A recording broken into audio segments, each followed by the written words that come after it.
Hey, everybody, and welcome to Tabletop Totality. I'm Steve. I'm Cody. I'm Neil. And I'm Frank. And this week, we are looking into a new book that just came out for Dungeons & Dragons 5th edition called Tasha's Cauldron of Everything. It is a new supplemental piece of literature put out by Wizards of the Coast, and it adds a whole bunch of new class features, subclasses, spells, and a lot of other elements to the game that I think are pretty interesting. So we all looked into this, and what did we all think about the stuff in this book? I think my first read through, I was kind of just like, I don't know. I guess I wasn't like overly impressed. You know, like I had kind of built this up in my head as going to be a little bit bigger than what it was. And not to say that it's not good. Mm-hmm. But, you know, there was a lot of reprints of different classes that are already in other books. Mm-hmm. From like Sword Coast or Adventurer's Guide to Sword Coast. And I think that Spore Druid was from like Xanathar's or something. Yeah. But it does have some value. You know, there's a couple classes in there that I would definitely play. And there's a few new cool spells and feats. Yeah. But we're all going to get on this later. I think we all kind of have the same issue with the book, but my takeaway is it's pretty good if you're looking for, you know, if you're looking to kind of get away from the same old subclasses for your different, you know, from the standard few that are in the player's handbook. Yeah. I mean, I thought that the subclasses were kind of interesting and stuff. The stuff outside of the class things that they put in there, though, were pretty interesting. There's a whole chapter about group patrons, which are basically like organizations that your players can be a part of in order to, you know, bring them all together and give them like a goal to work towards.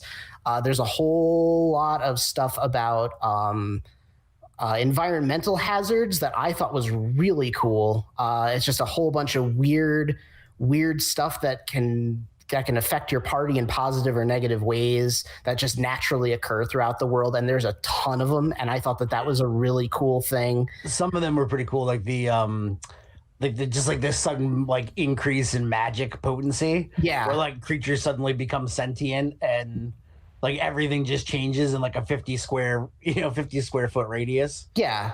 There was so much. There was so much more than I thought, because when you brought this to us originally, Cody, you were like, oh, there's like magical areas and stuff. And I was like, oh, that's kind of cool. And then I looked at it and it's like 30 pages of different effects that are just all kinds of weird stuff going on. And it's really interesting that they included that. There's a whole section on sidekicks who are sort of like secondary characters that are weaker than player characters but still can provide some utility that I thought was really cool.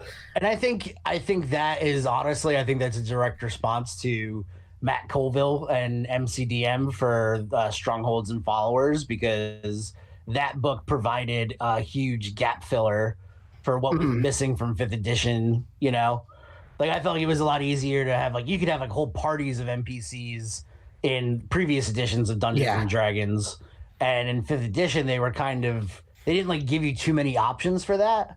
So I know, like, even like when we were running Tomb of Annihilation, like we kind of homebrewed like how we were going to treat NPCs, and we kind of had like varying levels of NPCs. Like maybe somebody who like handled your baggage wouldn't be somebody that would have like actual stats per se, versus the person that had been adventuring with you for the last 5 levels and has now, you know, seen some shit and done some things.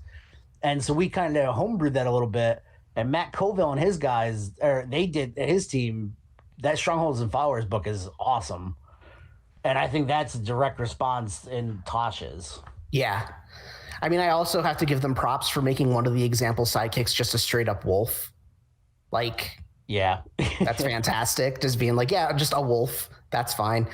And then like the other thing that they put in the one other thing, or they put in a thing about parlaying with monsters instead of fighting them, which I thought was really interesting.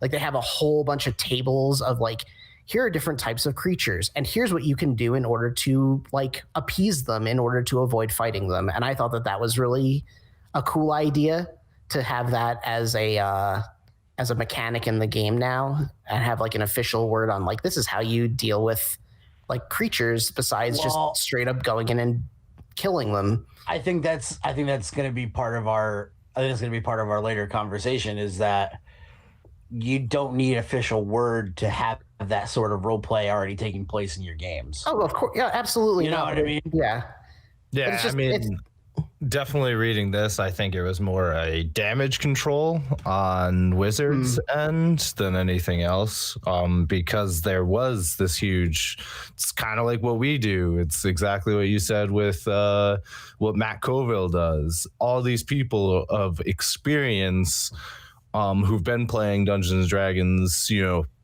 before 5th edition, have been doing this for a while. You've been kind of twisting the guidelines, as we call it, to fit whatever you need. And I think this book is a push in that way, Yeah, and I think that to cap on or to tag along with what you're saying, Frank and I had a conversation last night, and we were saying that this book was definitely not for its target person was really not us. It was the new wave of Dungeons and Dragons players. Oh, absolutely, yeah, for sure. And it's them saying, hey, you don't have to follow the rules, but we'll get into that. Yeah, and I mean, and to even piggyback off of that sentiment, like there's a whole section on here's what a session 0 is, and here's like, here's what it means to have one and why you should have one. And again, that is definitely aimed more towards less experienced players who don't really know what that session is or what it means to have it or why it's important to have it. And, players like us who've been playing for a while don't really need that kind of thing, but it's cool that they kind of introduced the concept officially to new players in an official document so that they have at least some sort of, they know that it exists and they know like what the purpose of it is, as opposed to just being like, okay, let's just start a game, So that's, and I think, if you listen to us, we've been talking now for a month or two of podcasts, and how many times have we said, hey, session 0 is like super important. Yep. Or hey, you can change the rules, you can bend it to work for you or what's at your table. And this book is basically just saying, it's like what most of us already know, and they're just putting it in print, which is just another nod that it's, it's for the younger, newer players, which is, it's fine. Yeah. It's not absolutely a complaint I have, Yeah. Yeah. And then the last non-class-based thing that they did in this book that I thought was kind of weird was that they just included like a bunch of random puzzles, which again is kind of for newer players who don't really know the game, who are like, I need some puzzles to throw into my game. And, it's in there. And that's kind of weird. I'm not really a huge fan of that. And also it kind of, because it's kind of chomping our flavor a little bit, like that's kind of part of our whole deal is like as developers, as like third party developers for stuff in D&D, like that's kind of getting into our territory a little bit. Like they're creating like the whole thing puzzles and the territory of third party everything. Because most of that stuff, like Session 0, didn't have a name a decade ago. Boom, you heard it here first. Steve is going to start a turf war with Wizards of the Coast. Yeah. Well, I mean, if you think about it, a lot of those names and stuff actually came up because of from the community. Yeah, the community is creating all this stuff, and then they're just saying, hey, you know what? That's actually a great idea. Let's incorporate that. So I think it's more of an acknowledgement towards the people who have done all this generation of saying, hey, we're listening to you. Here's a whole bunch of stuff to help all these new people that are coming in. And I feel from watching a lot of stuff after I had went through the book, written down all my notes, and I observed a whole bunch of different groups that do third-party stuff. And a lot of them seemed annoyed, and I think that's actually the opposite reaction to what they should have been. I think they should have actually looked at it for what it was. They are being listened to. Those things are going into effect to help people. Sure, in a way, it's like, oh, well, we kind of, we either coined this or we did this or we did that. The fact is, is in the end of the day, Wizards owns this stuff. They're letting you generate as many videos as you want, use all the artwork you want on your videos. They're not really touching you unless if you really break their rules. Yep. And at the end of the day, just because you came up with something, it's kind of like a hive mind thing. Like, it's going to only make the game better for everybody if they take that into account and use it moving forward. So honestly, I kind of think that after thinking about it a lot, and at first I was kind of annoyed. I was like, this should have come out, should have been the first book that they came out with. You know, why did they wait? Because a lot of this stuff is like general consensus. But then I really thought about it. And I said, you know what? This is from 6 years of people putting in the, you know, into the think tank here, and they cherry picked a lot of the stuff, and they didn't do it by accident. This is all intentional. They know what they're doing. They're part of Hasbro. Well, and it should be a kudos that at least that they're actually getting out there and they're listening to people, or they're reading through the Reddit boards or whatever, and they're seeing that this community has a ton of people that have been putting out awesome stuff for years. You know, and that some of their ideas and how they go about things are better, you know? Yeah, I mean, it also, I think, just goes into the whole aspect, like 5e is a rebranding of Wizards. It's that aspect of getting away from the real rigorous, like, exactly how to follow, like 3.5. Yeah, you could have done so many different things, but it was very difficult to do so many different things unless you knew everything that was in the books. Yeah. They've stepped away from that, and I think they've continued to step away. You know, it's not the old DM against party mentality. It's everybody trying to have fun at the table, and this book is a step forward to that.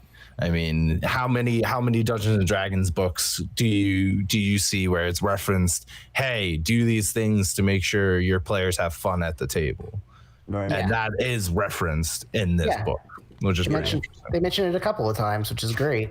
One of the things Frank and I had a conversation earlier in the week, but we were saying that you know, we grew up playing a lot of D20 Star Wars as well as 3.5 and, you know, 3rd edition D&D, and we were saying that like a book like this, like Tasha's or Xanathar's, basically gives you like a little slice of all the different aspects of the game, where it's like, here's a little stuff for DM, here's a bunch of stuff for players, you know, here's classes, here's a couple magic items. Like, it's just a swath of the whole game in these tiny little books.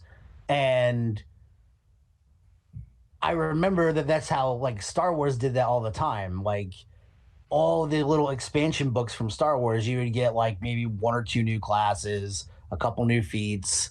And I was thinking about how that compared to like the older editions of like 3 and 3.5, where like you might have like just a book of spells, just a book of weapons, just a book of feats. And that's part of why that game was amazing, but it was also why it was so clunky. Because and like you could sit there and like I mean, how many nights did we sit around the table for hours trying to figure out players or player characters, where 5th edition was trying to streamline that. And this is just another step in that of like, hey man, you can get into this game loose. You don't have to follow every little bit of rule. And I think that's like, we were talking about the racial attribute for player character races. Yeah. And we were saying that is kind of like a really big, like, we don't want to scare away new player move. Yeah. You know, like, oh, you want to be good at everything? I guess you can be. And which is, I don't know. I kind of, that's my only real bone to pick with the book, is because I personally thought it was a lot of fun to sit there and go, okay, yeah, I want to play a half orc who's very cerebral as opposed to being very, you know, very big or tough. And, you know, using my roles and building and taking feats and finding items to make that character. Yeah, exactly. Is part of the fun. Exactly. Yeah. And to do this is like, to me, it's like that's a huge waste of fun. Mm-hmm. Yeah, like I look at it and it's like the way that I look at the race stuff is like the ability scores that are given to each race are sort of based on like, you know, evolution of how that race grew and where it came from and stuff like that. And if you wanted to change that stuff, you would, you know, make it so that they existed in a different environment or had different circumstances to create like a sub race that then has those things attached to it. Like I was thinking about like dwarves are like constitution based because they dig under the ground and they have to be hardy and strong in order to survive the conditions. But what if you have a race of dwarves that live out in the desert where they can't really dig up a whole bunch of stuff and they have to rely on trade, you know? And so for thousands and thousands of years, the society has existed to work through trade rather than, you know, developing like these skills of digging. They might have a higher charisma instead of having a higher constitution because that's what they've been like sort of based off of. I'm just thinking that, you know, that's part of what this book is doing is like saying that you can do these things. And for us, it's like, we know, it's like preaching to the choir. We know that you can do these things. We know that you can change things to make it work. You know, crazy random story today. I was reading, I'm a big history nerd. There was a bear in World War II who served, he became a corporal in the Polish army. His name was Woodchick. And he carried ammunition for the Polish army, like on two legs, carried boxes of ammunition. And he lived with the soldiers for so long that he smoked cigarettes and drank beer. And when he finally went to be like retired, they wanted to put him in a zoo. They put him in with all these other bears, and it didn't work because the bear was convinced he was a human. Because for the last 20 years, he had lived as a human. Right. He took showers. He slept in a tent.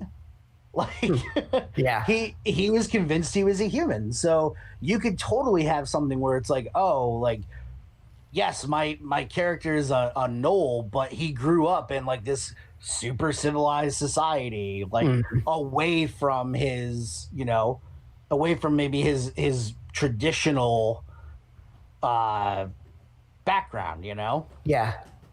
Yeah, no, and they mention, like, they do a good job at mentioning, like, yeah, here's the gameplay aspects of how, you know, you want to have these different abilities, you want to have these different things that work, but don't just take those different things and then still have a same, like, hey, yeah, I'm from this big orc tribe that's just focused on, you know, battle, but I'm book smart. Like, how would you have gotten to that point? It's explain it in a different manner, like give the flavor for how you got there.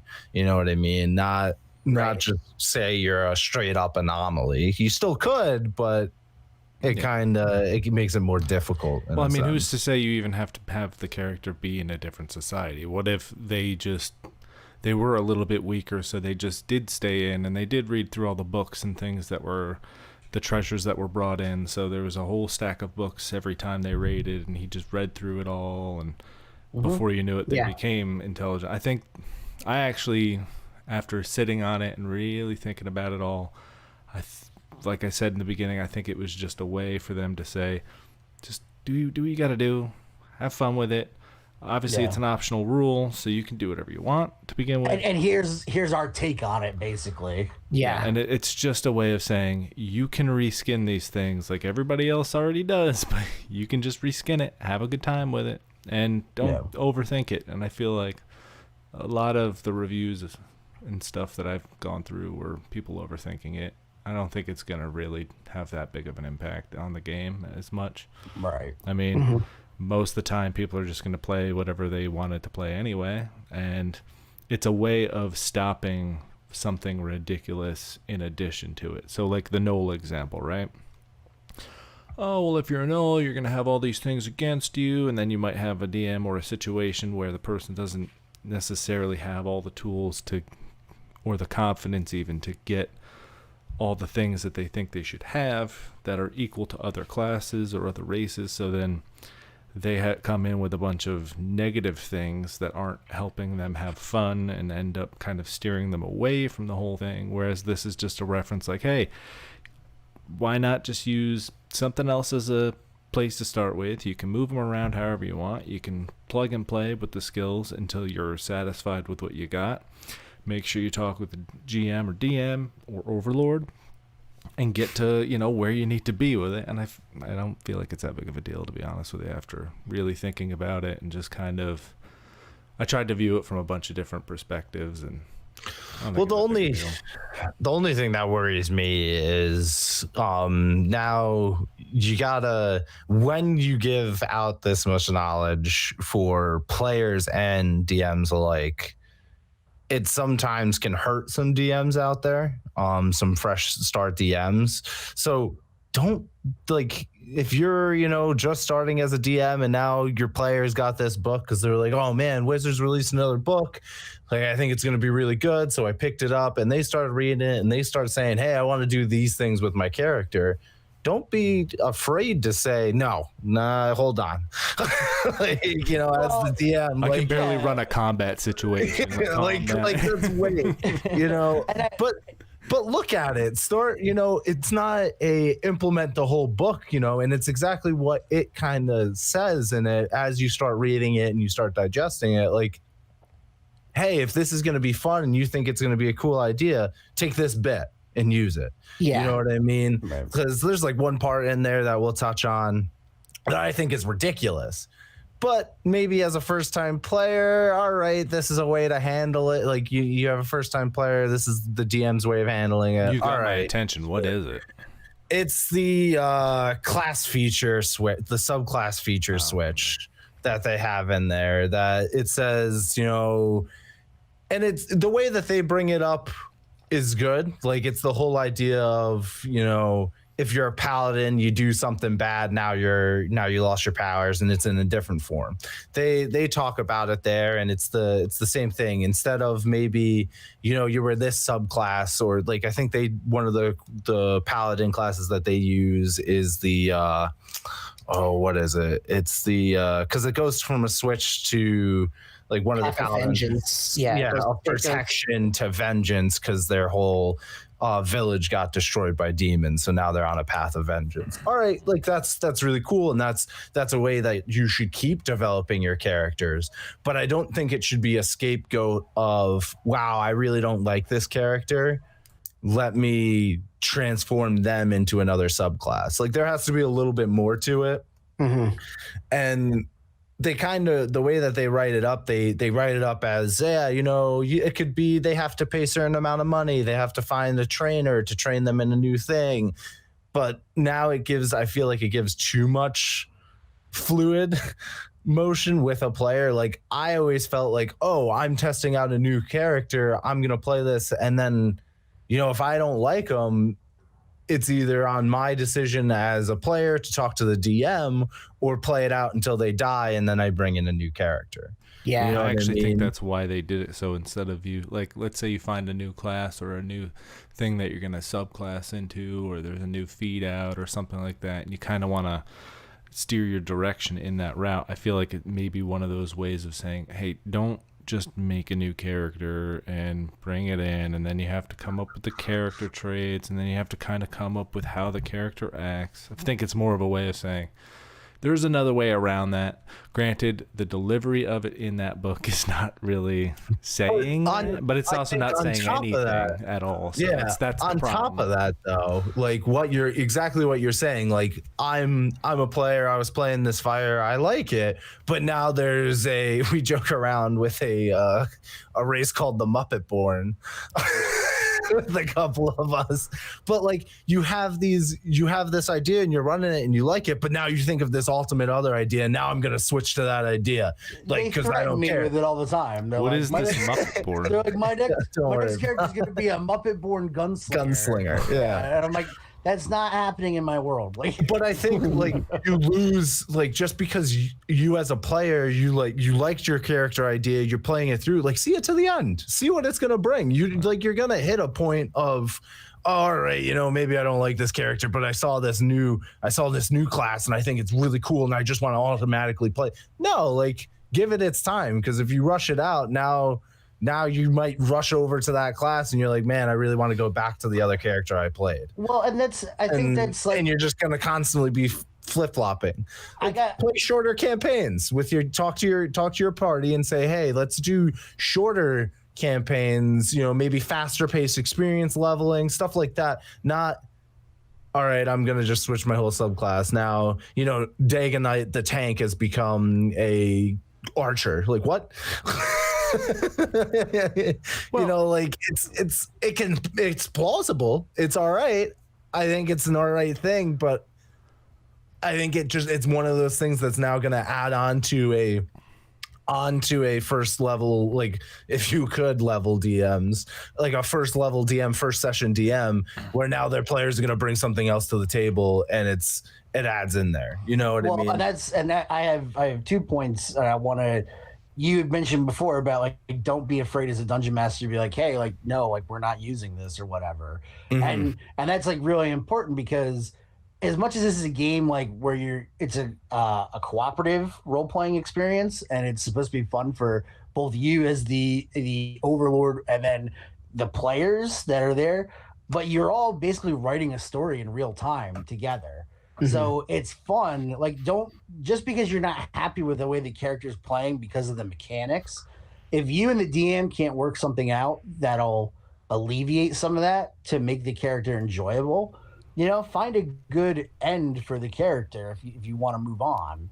Like, yeah, it's still a story. They could still have a story somewhere. You know what I mean? So just don't be discouraged. But then also, as the dungeon master, yeah, you want your players to be happy, but when you have something in mind, if you put a ton of work into something, and then Wizards drops a book, and then all of your players come to the next session and they're like, we're going to change everything. We're going to change all of our stuff. We're going to change all of our motivations, all of our subclasses. Like, that could really be devastating in a way. Yeah. To what you have figured out. And as much as being the overlord or the dungeon master is about, wheeling and dealing and improving things, like, you have to be able to improv things. That is a lot to overcome. Yeah. Or there could be a mechanic that comes out that you say, oh, you know what? At first glance, it looks pretty cool. And then a level later, you have a player that no matter what you send at them, like, nothing threatens them anymore. Mm-hmm. Or they've broken some part of the game that you can't get around. Yeah. And not speaking in terms of, like, you're competing with the player, because that's not. No, but it still needs to be enjoyable. There still needs to be some level of, all right, you can't just, a good story. Nobody wants to read a story about a hero that can just take, no problem, walk in and handle any of the quests. Bilbo, it's going to be so easy. Bilbo, I just need you to go here, go there. It's done. There's going to be no dragon, nothing to worry about. Yeah. And boom, the dwarves have back their home. Like, no, that's not how this works. Yeah.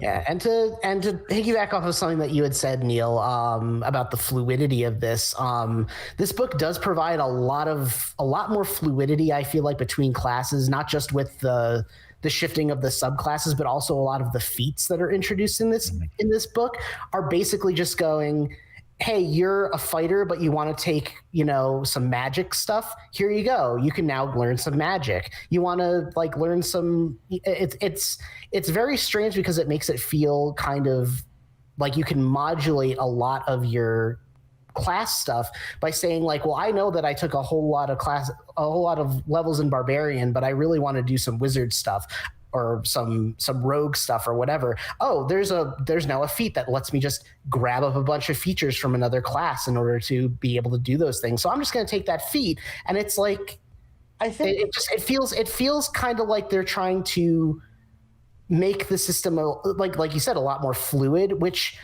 feels kind of weird to me for Dungeons and Dragons specifically, because traditionally D&D has been very much a class-based role-playing game where it's like you pick a class, that is your class, and you're supposed to just like stick with that. And now you have subclasses that let you do a lot more than you used to be able to do without multi-classing, which is really cool. But now it feels like they're taking that a step further by being like, yeah, you can have a class and then you can have a subclass that lets you other things, but now you can also grab out feats that let you do even more stuff.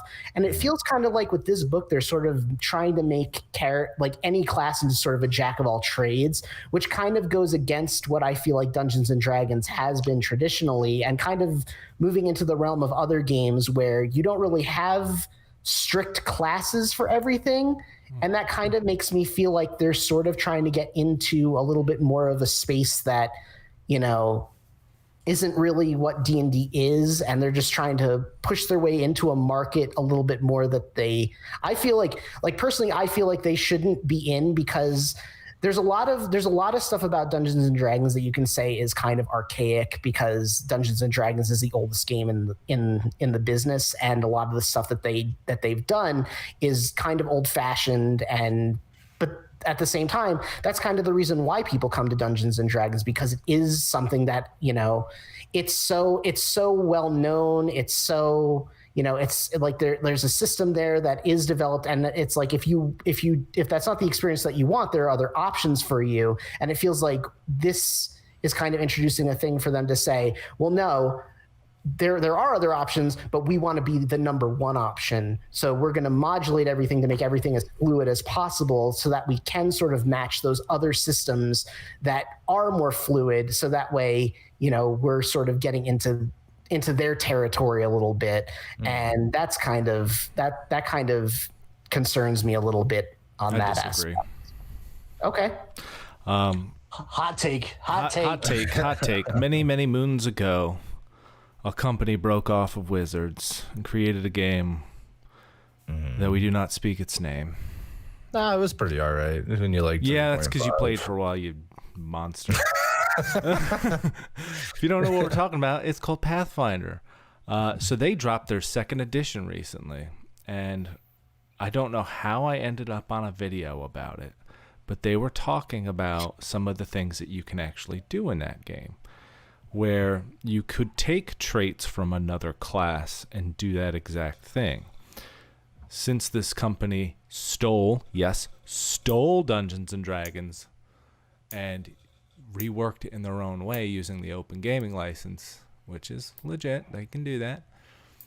I feel the response to that was, hey, here's Tasha's, so you can kind of have that same experience, but you don't need to go over there.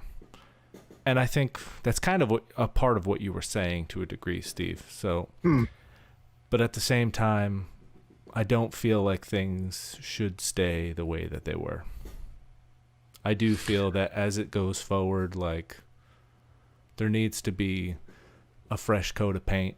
There does need to be a little reworking here and there. Sure, sometimes it may feel like it's a little too much, but until we actually get to physically sit down and play it and see where all those mistakes might actually be, I feel like it's a lot of projection on what it could actually have on it. Granted, it could be terrible, like, we don't know, but we have to actually physically walk through it. And there's going to be mistakes along the way. Not only on their part, but on our part whilst we do it. Mm-hmm. But in the end of the day, I feel like it was kind of needed. Yeah, I mean, I kind of just thought it was more or less, parlaying to the group of, the culture within Dungeons and Dragons players that want to, optimize their builds. Yeah. There's everybody knows about min-maxing. Everybody knows about, trying to make classes that are just broken, and that's fine. Like, that's an aspect of people that like to do that to play the game. Like, mm-hmm. I am much more of a, it's not my style of role playing. I really enjoy story-driven role playing. So for me, for me, I guess, like I said before, just a lot of these things are, like I was not the target audience for this book because a lot of these things are unnecessary to me because I'm doing them and I have been doing them. If somebody, like just like Sean's character in our game, he plays Brug Narsh, this barbarian, but he's gone on this somewhat holy adventure where he's dealing with a god and he's gained some aspects of this god. He's not becoming a warlock. He didn't get a warlock subclass. He just got the Cody special, the dungeon master.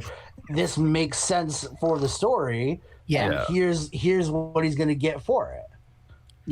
And that's just like I said, like this stuff isn't necessary for me. So I didn't even think about Pathfinder.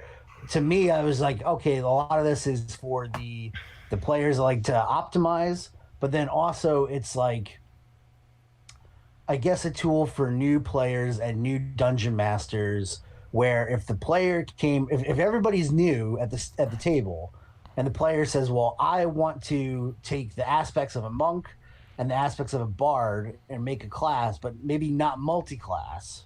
Yeah. And the DM doesn't really know how to go about doing that. Here's a blueprint for the newer DM and the newer player to come to some compromise that fits their story and allows them to keep going forward. So in that regards, it's a good tool for the less experienced player. Yeah. Or Overlord. Mm-hmm. Yeah, and don't get me wrong, I do agree that like D&D can change and should, like there's aspects of it that should evolve over time. Like I do believe that like it is important for them to change. I just feel like this is pushing it in a more fluid direction where I could see in the future, a version of Dungeons and Dragons where they go like this seems to be pushing towards that whole thing of like, yeah, you know what, classes, like you can just do whatever you want. We don't need classes. And I feel like if they go in that direction, that could be kind of concerning because there are some things that do that kind of thing. And like, I feel like that's sort of getting into that territory as well. And Dungeons and Dragons has always been a class-based game. And I feel like that's why people come to it, because it's a game where you play as a class.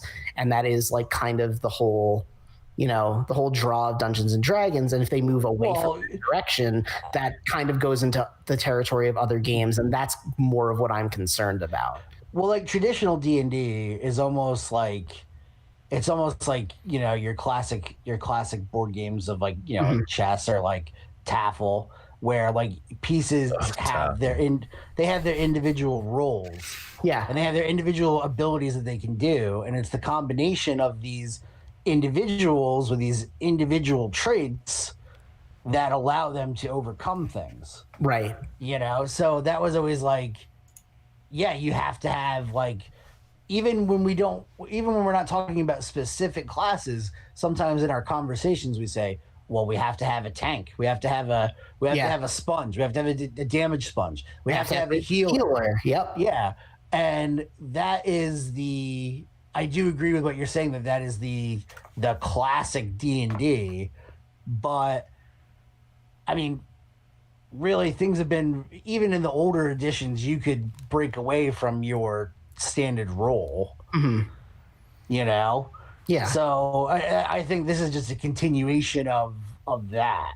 It almost reminds me of like older school video game RPGs, because they had to leave it open-ended for players, whoever the hero was. So like think Aiden Chronicles. You can do whatever you want. You're a jack of all trades. You could, cast spells, be a warrior, learn all of these things.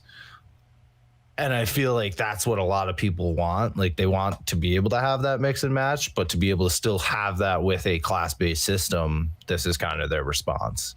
You know what I mean? Well, yeah, you could do that in Skyrim. Yeah. You could be like, everybody starts off as like what, like a two-hand guy, and then like by level 20 they're a sneaky archer. Sneak archer, yeah. And then they play that for the next 80 levels. Yeah. Because that's the easiest way to kill everything without dying.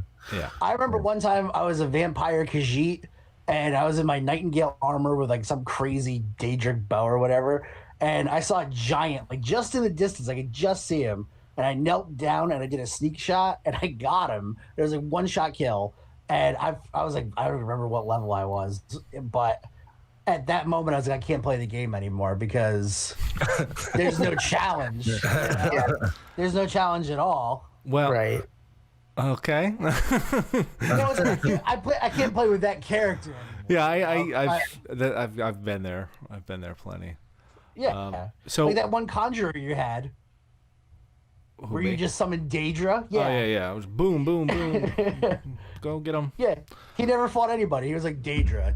Yeah, and then just archery all day. But you know, archery and magic all day. I'm all about that. But actually, so to get back a little bit to the mixing and matching thing. So one thing I always had an issue with is there's a couple of different character types that I always wanted to play that I, after looking at the book, I can finally do. And not have to like mix it with a class that doesn't really work with the style of play that I do. And I feel like that's kind of a part of why they did certain things. For example, you have the ability to be a unarmed fighter now, where you can deal a good amount of damage. I think they should have done it a little differently than they put in the book. Kind of had it level the same way that a monk would do if you took the feat. That's fine. But now I could play the drunken veteran fighter who literally, I have the ability to use any weapon on the table, or I could just punch you to death. And that's like finally like, yes, like I don't have to go into a monk, because some of the stuff in the monk doesn't make sense for that. Doesn't actually help that. Whereas with the fighter, that like whoop whoop, like here we go, boys. And I would be excited to finally be able to play that. You know, a lot of that inspiration comes from like Jade Empire and stuff like that, where you can finally do this character who's not a monk, who can fight unarmed, or you can play different versions of these characters with those other abilities, but you don't have to have such... Oh, we lost Steve. I guess I upset him. Yeah, it was too much. Too much for Steve. Yeah, I upset him so much. Now he's back to give me hell. So sad. Yeah, so, and then there's other things, like there's a whole bunch of different options that you can actually jump into now. Like they finally brought back like the Druid Wild Companion. That's pretty cool. Yeah. They even have like Summon Construct, which I have some issues with. I'm going to be 100% honest with you, because I don't see how a construct has a spirit. Yeah. I mean, like I saw like a lot of the spells in this are summoning spells, and as someone who personally likes knowing like all the little stats of everything and wanting everything to be like its own unique little thing, I think that it's also really cool that they're like, here are generic spirits for like different types of creatures that you can just have, so that you're not looking through the book to be like, okay, I summoned an Ifrit. Okay, what are the stats for the Ifrit or whatever? It's like, no, you just summon like a fire elemental or whatever, or you summon like an aberration spirit or whatever, and it's just like, here's a generic stat block for like a generic aberration or a generic fiend or whatever. And I think that that's like a really useful tool, so that you don't have to be going through a book and looking up stats for every single little thing. You can just say, no, I just summoned, an aberration or a demon or whatever, and here's just a stat block for it. Yeah, I think that's actually a really helpful tool for summoning. DMs. Wasn't very strong before that. It was actually kind of weak. Like I looked at a few options of doing a conjurer in the past, and I was like, it's missing some stuff here. Yeah, and it didn't seem like sure, I could prepare all this stuff, but I felt like it would get boring, so I just never bothered. I had no interest in playing a conjurer. Yeah.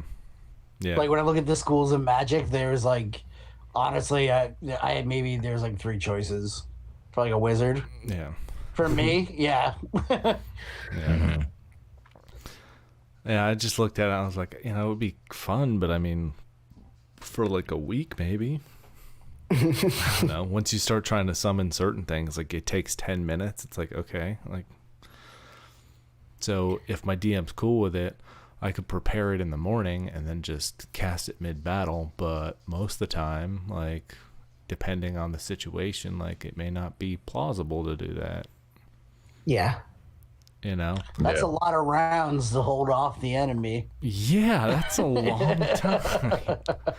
And it's like, Very so I long have time. to prepare, like, Well, I think the have to know idea they're for a coming. lot of it was you just walk around with this conjured creature. So like you'd summon it right at the beginning of like your day, and like that was it. Like for a lot of those long wait spells, and that made it feel like, all right, like they already know what they're gonna fight. Where if I'm a conjurer, like I would hope I could see what I was gonna fight and then summon something yeah, ooh. related to that. Yeah, you know what I mean. Yeah, and Yeah. actually deal with the situation like a conjurer Yeah, because would. like, yeah, like what would be the point of being like, oh, I'm gonna summon this like ice elemental to like hang out with me, and then the whole adventuring day is going through like Lava this pits. crazy northern ice world Yeah. where your creature is completely ineffective. Yep. And Yeah. you've already spent your conjuration, like your, you know. Yeah, Yeah. exactly. I've been there. I've been with the non-conjurer, but with an ice-based character. I've been there where it's like, hey, all my spells are worthless, and I couldn't imagine just being like, my one thing that I can do is totally useless because like we're in the wrong area for it. You know, it's Gotta diversify your bonds, man. yeah, Stacks and bonds, stacks and bonds. But that's why that's the whole, yeah, that's the whole gist of the game. Is that you're not supposed to be great at everything. You're not Yep. supposed to be able to. That's why you're supposed to be with a party of people, you know. Right. Yeah. Right. So like that's why like I kind of was a little poo-poo on like all of the like the optimization stuff, is because I feel it's just like it's making it too easy to do that. yeah. You know? And to me, it's just taking some of the fun out of it, because I would rather come up with some sort of story workaround, or you know, something happens where you gain some extra ability, or Yeah. you know, than just being like, okay, yeah, here it is. Yeah. And like, yeah, the Just yeah, read through the book and point out what you wanted to do. right. Yeah. The optimization thing is like another problem that I have, because it's like not everybody's going to play. And like you said, like it's a game that's meant to be played with a party of people. You know, other people are supposed to like pick up your weaknesses. Like that's the whole point. But at the same time, this book also says like has a whole thing on like having a one player session. And that could be what this is more for. Like the fluidity of it is for like, if you have one person playing with you as a player, then like maybe that is the case where they should be able to do everything because they're the only person playing. But if you're playing in a party of people, like the whole point of that is one person picks up for what another person can't do. And if everyone can just do everything, then what's the point of having a party? So I think really the one Just play a player party help that this has done, because I, for the lifetime long of D&D, have usually played DM'd 12. or played. No, I'm not 12. It was when I was 12. It would either be a lot of the time me and my older brother, or me and my one friend who I got really into D&D. It was always a lot of one sessions, and the way that we handled that, like a diversified party, was what they coin as sidekicks. And I think that is the real step. Like, hey, now you can play this because we have sidekicks figured out. They level with you. It's not a big ordeal to level them, because if you were using like a regular NPC stat, or you were taking care of multiple character sheets. Yeah, I was so glad Became to a see lot. that back. I was so You know what I mean? It's very similar to the leadership feat that 3.5 used to have, 3 and 3.5, but that used to even be a lot of work, because Jesus, you had to get up to like level 5, and then from level 5 10. you would had to be have level 10.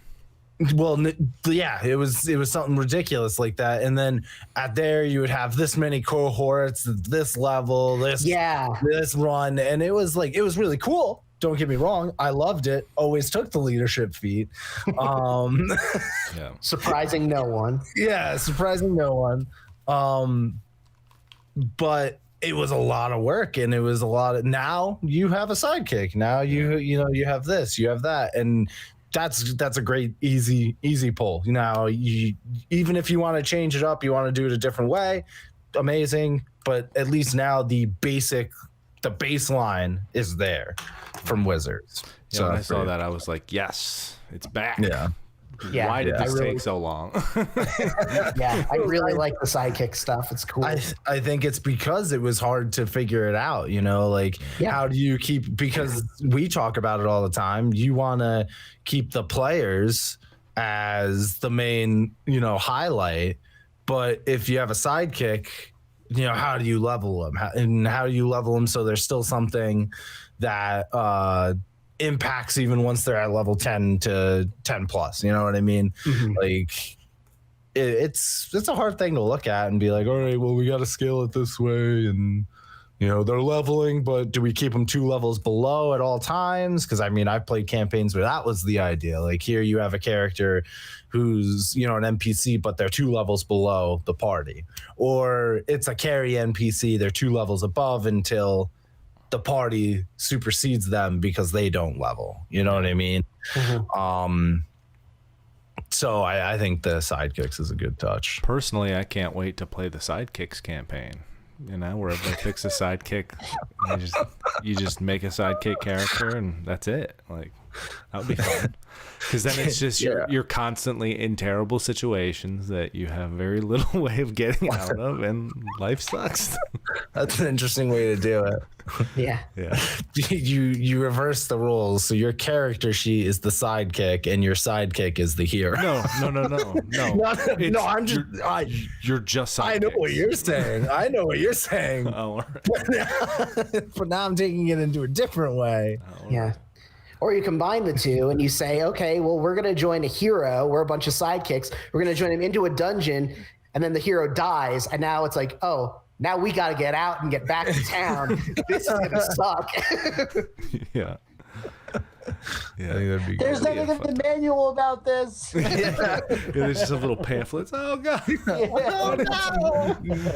That would be a fun time where it's just like, even if it was just like a like a multi-tier dungeon, it's just like you got to fight your way through.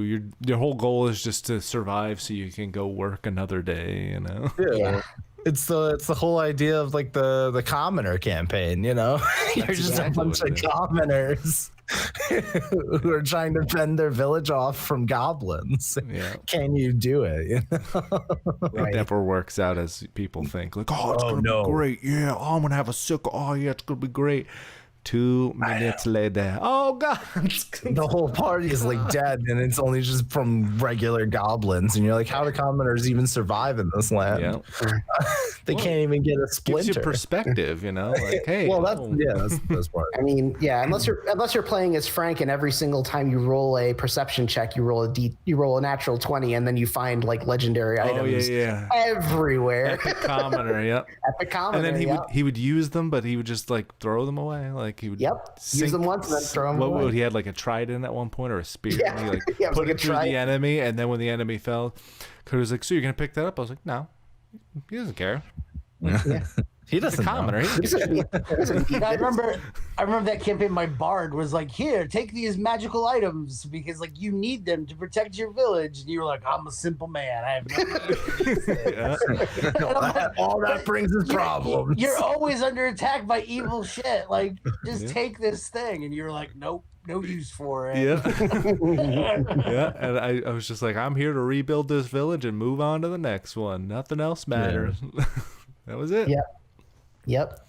That's how you got to do it sometimes, though. Items don't matter that much. That was a phase I was going through during that campaign. Because material possessions don't matter. Frank in all of his phases. Yeah, I have a lot of phases. I'm like a phase spider, or like. I would say you're more like an onion. You got a lot of layers. Or what was that? They all make you cry. Magic the Gathering, where it was like things would phase in and out of play, so it just caused like chaos on the board all the time. Your brother used to have a deck all about. Oh yeah. I know what you're talking about. Of course, Robert would have a deck of. Yeah, that's what he does. It was probably blue too. Yeah, it was all blue. But anyway, Leaves of Joy. Yeah, we got so far off topic. I think we've done a really cool overview. Got into a couple of the things, but I guess, everybody's going to wonder. Everybody always gets these new books because there's the new classes, new features. So I guess to go into that, well, yeah, new classes, new features. Some may have been repeats, reskinned, revamped. Yeah. Different color ink for the name. Who knows? Yeah. On that note, though, I think they did that intentionally because not everybody is going to buy every book. Yeah. In older editions, you pretty much had to. But I feel like they're kind of, especially with D&D Beyond, like it's kind of like, hey, grab what you can, what books you can. But you can also buy them individually. And I think that's kind of a good strategy that they do with this. But that's a good point. But what was everybody's kind of? We'll do a top five. Top five.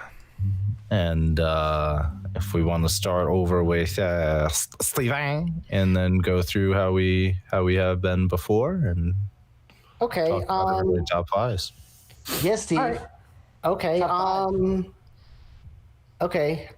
So I looked into the monk a lot for this. I like the new optional class features that they have for the monk. The boost to the healing,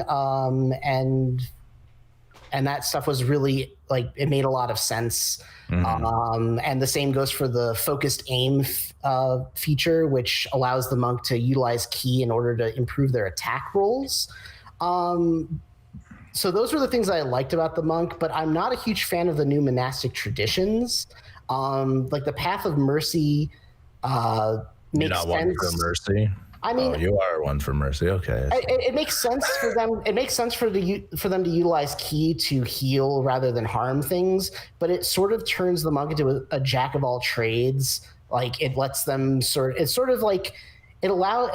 of supersedes the need for a cleric in some ways, especially later levels when the monk can just straight up revive a dead character is kind of weird. Maybe you don't want to play a cleric though. There should be. Yeah, well, nobody wants to play a cleric. Well, yeah, but I mean, but it kind of gets rid of paladin either. But it kind of gets, it kind of gets rid of the whole need for a cleric when you just say well, I'm just going to play a monk, but I'm gonna go Path of Mercy, and then I can just heal everybody. I can restore them to life, and it feels weird for a class that was just I'm going to punch stuff to death, turning into a healing class is kind of strange. But that was kind of a weird thing. But I do like the general class features for the monk. The Barbarian Path of the Beast was a really cool idea. I like the idea of instilling primal savagery of wildlife with the Barbarian's Rage ability. So that is a really thematically interesting idea for it, and the now, way. Quick thing, because me and Frank were talking previously, and I want to add this in to see the conversation between you two. Frank, what was your take on the on this feature? I think it's time the Barbarian has another option other than rage. Okay.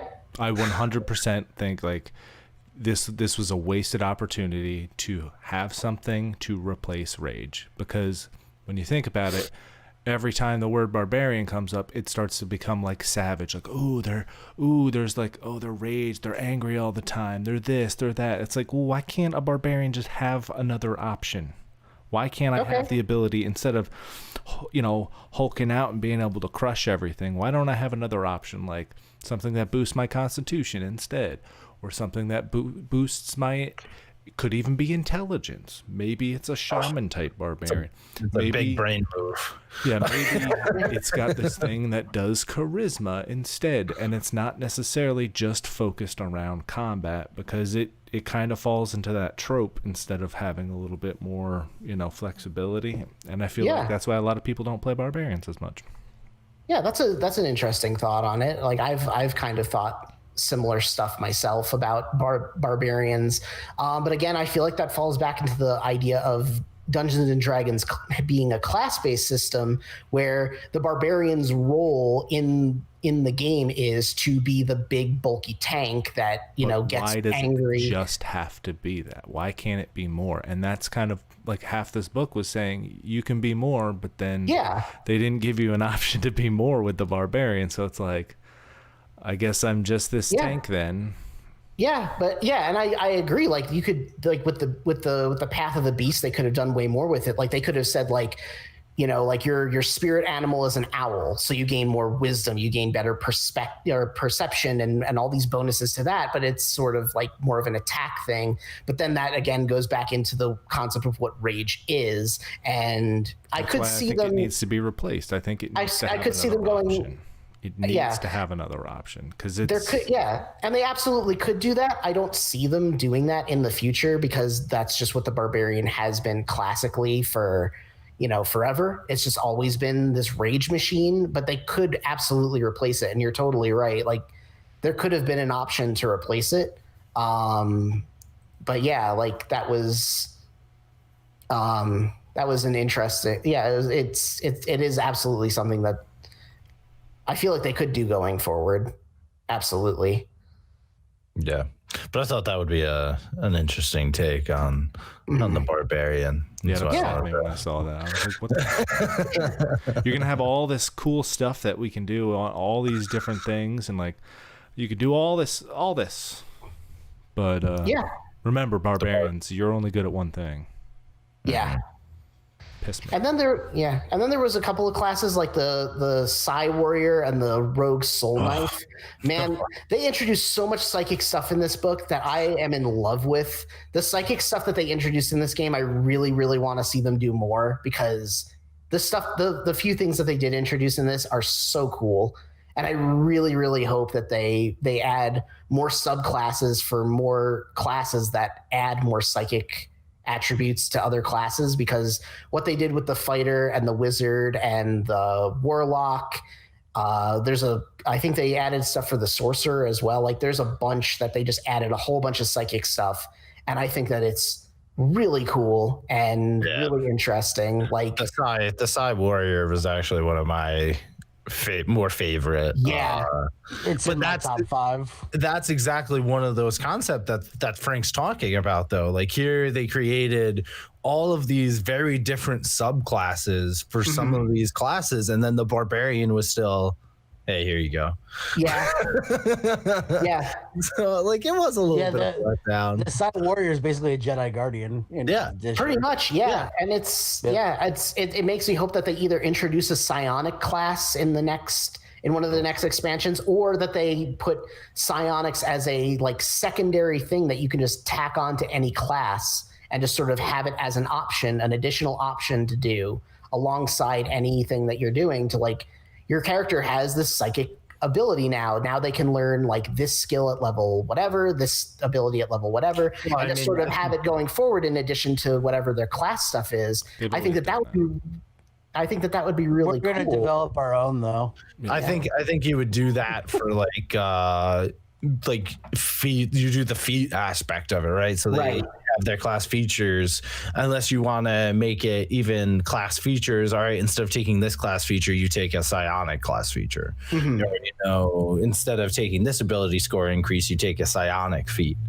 And that editions, they used to do that before. That's created its own line with that, which is I love the third psionics. In older versions, you could actually have it and it would tack on to your class. So it's the same premise that they're doing now, I think, and I think it's going to work better now than because 3 was oh man lord. People think wizard classes can sometimes get confusing with spells and whatnot. Try third psionics, all right?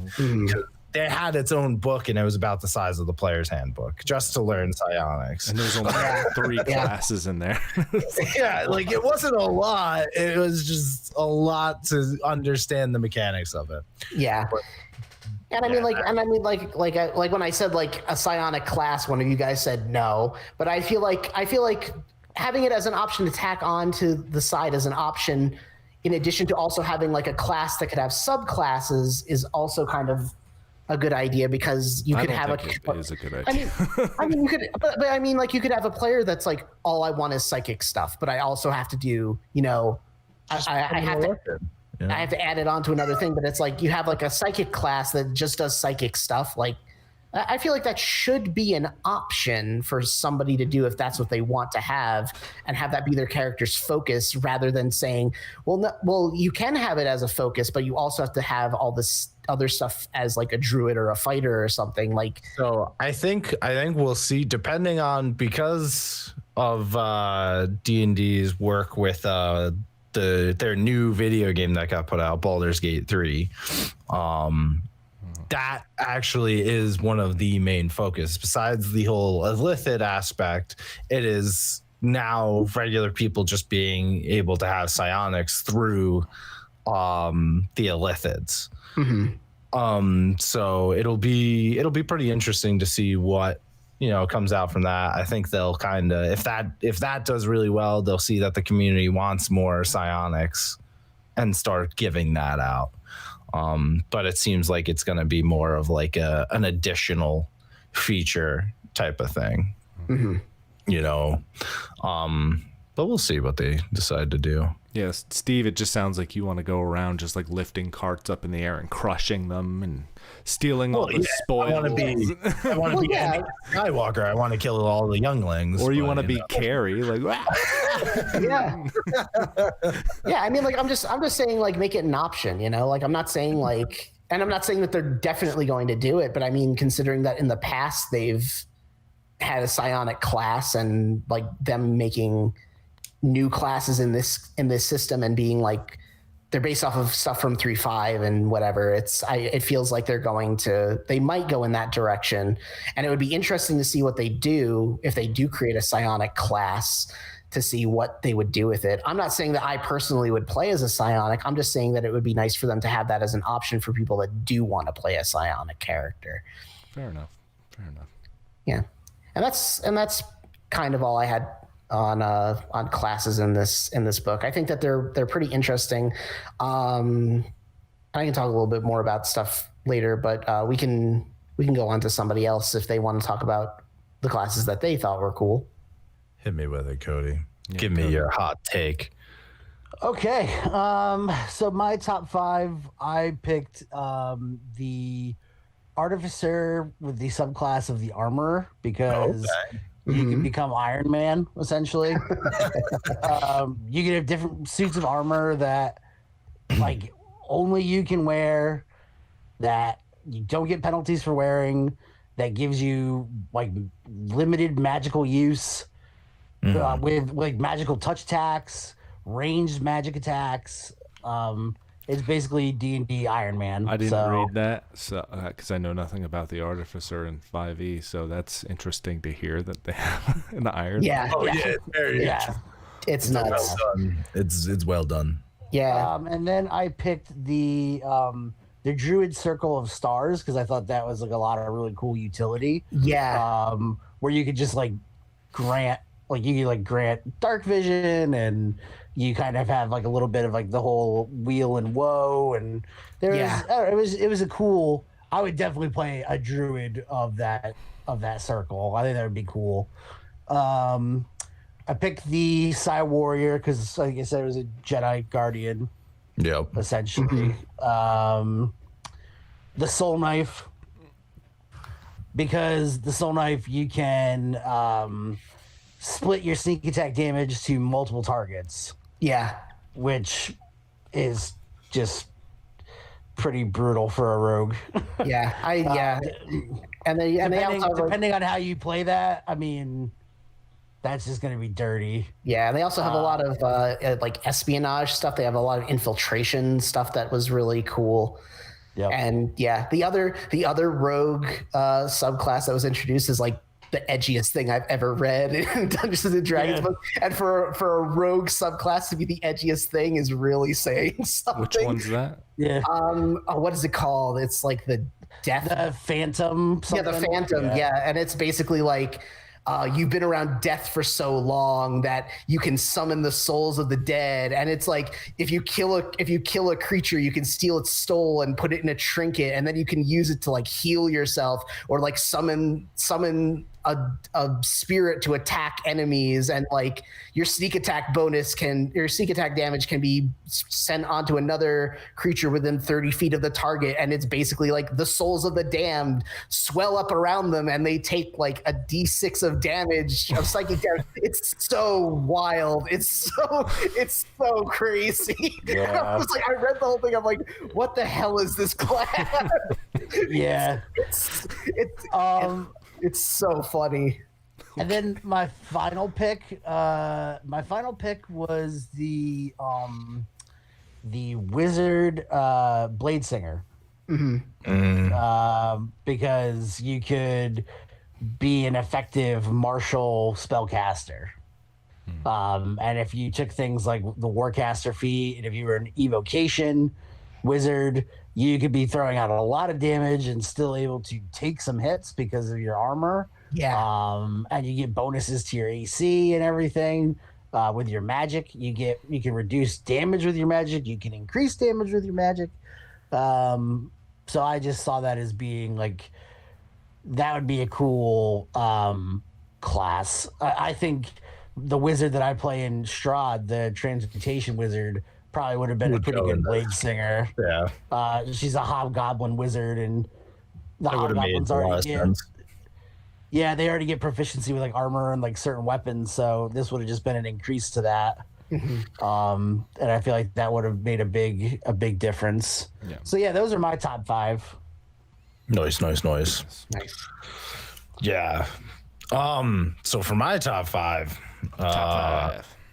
I thought it was pretty interesting. 'Cause I personally have not cared for a lot of like the artificer gunslinger aspects. You know what I mean? Like, but that's just me. I'm more of a medieval sci-fi than a steampunk futuristic sci-fi.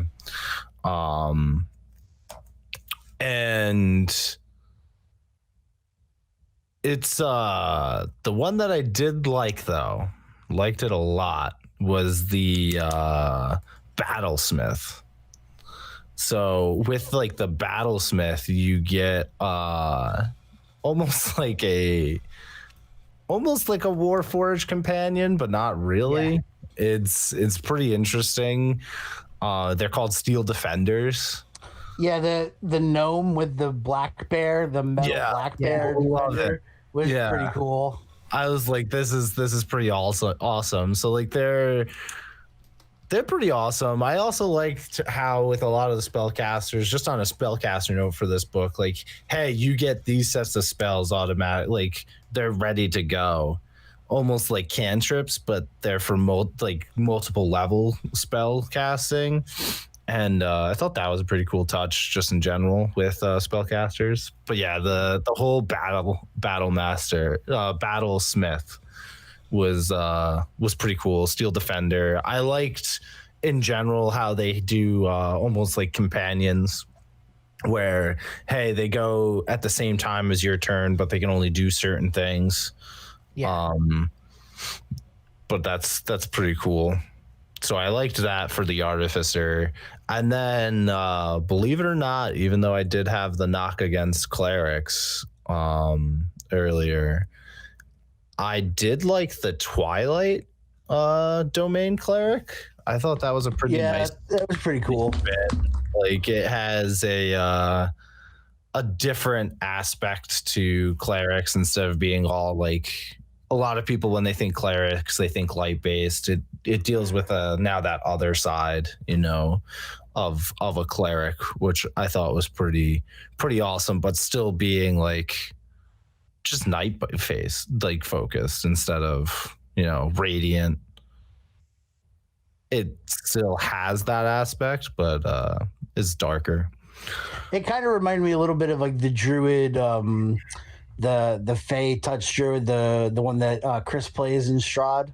Yes. Like the night court stuff where he gets like, the balm of the night court or whatever. Yeah, instead of it being the summer court. Like it's just that opposite. They both are like very similar. Yeah, it's a cool flavor. It's just that different flavor, which I kind of liked. It's kind of like how I felt about with the Forge Cleric, because I thought they were pretty cool. Yeah, because it is just different, you know. Yeah, exactly. And I think that's what like this book, like the heart of this book to me felt like. It was not so much, hey, here's a completely different like character subclass. Here's a completely different flavor, but you can encompass the same ideas as something else. You know what I mean? It feels different.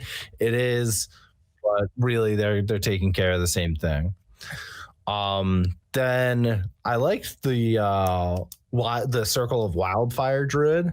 I thought that was really cool with their companion, how they could pretty much like resurrect people or just like use that spark of death to just create more death.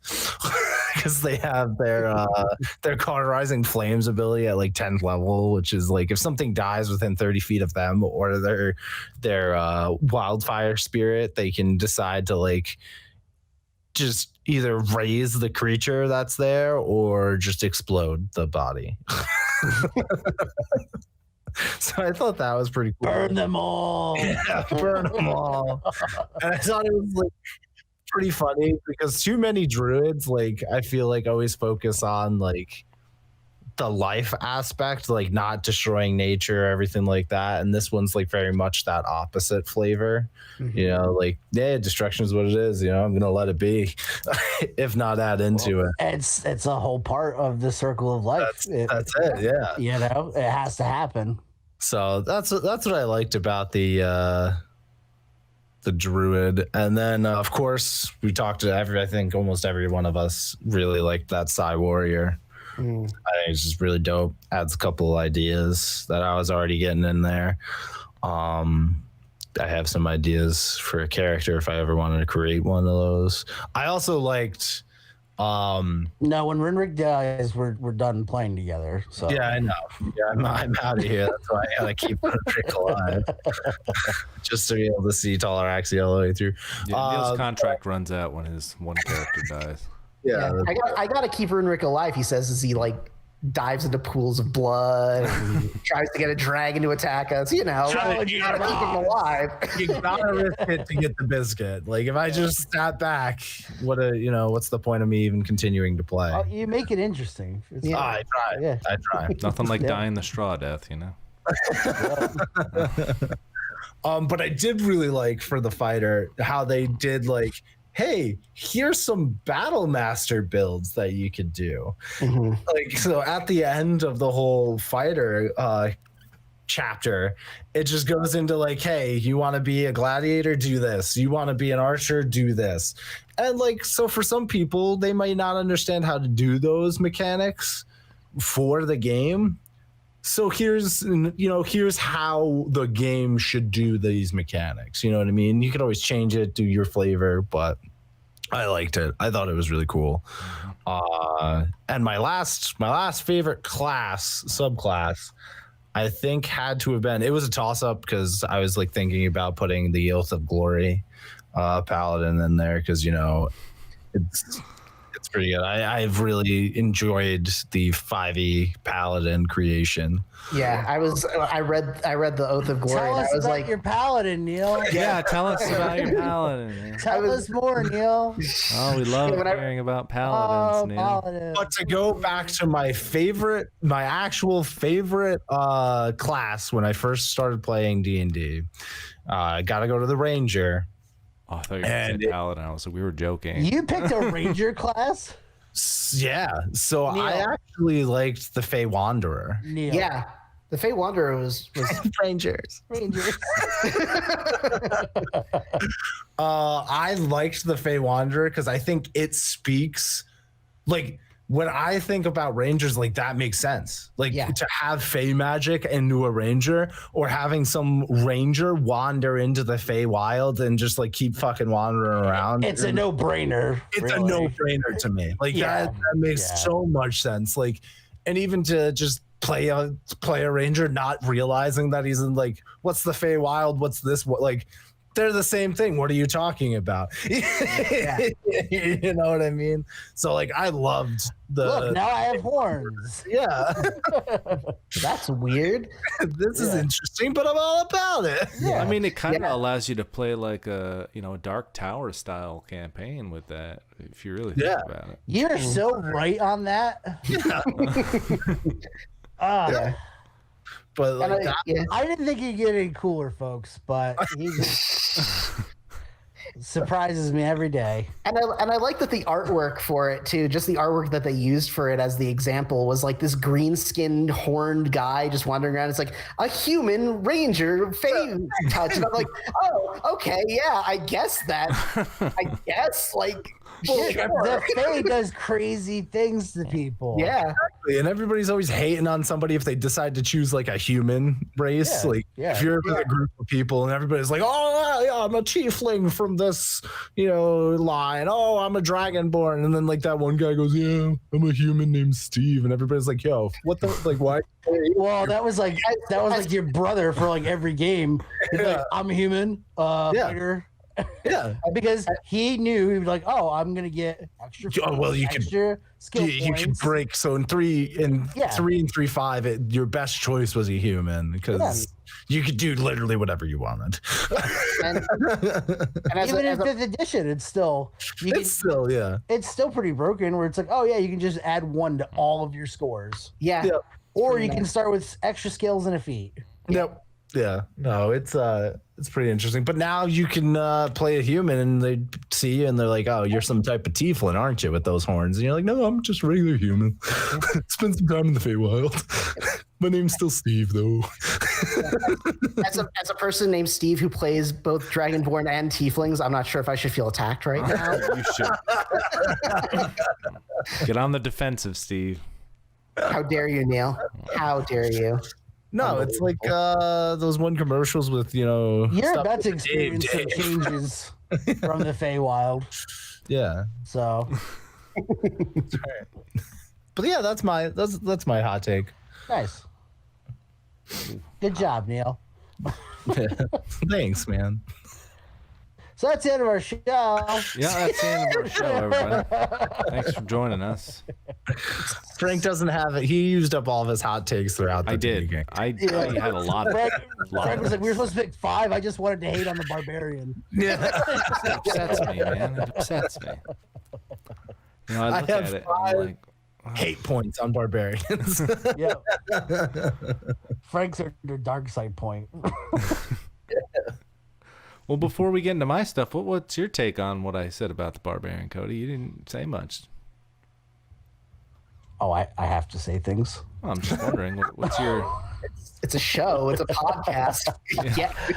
We could sit here in silence for an hour, but I wasn't too keen on it. I kind of think, the barbarian, for me, having played barbarians and fighters, like that was always like when you first start out, you just play the big thing that hits things, and it hits things hard. Yep. And that's it's kind of like I don't have to put a lot of effort into the character.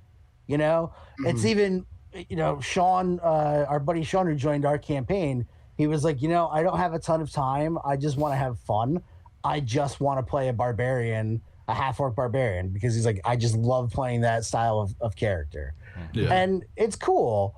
But when we start having all these different subclasses for the barbarian, where the subclasses and all the other classes are branching out to where they're intersecting now with other classes, where you're getting features from other classes, the barbarian is still pretty one-sided. It's pretty two-dimensional, really.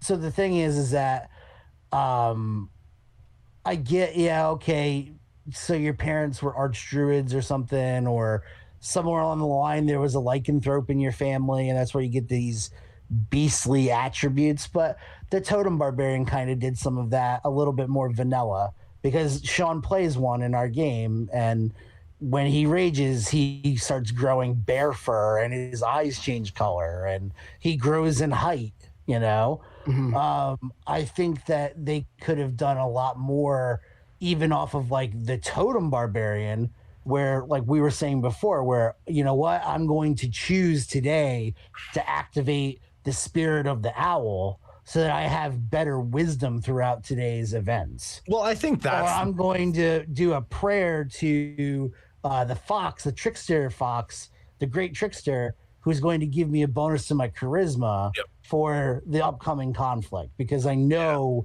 that I'm going up against a warlock or something.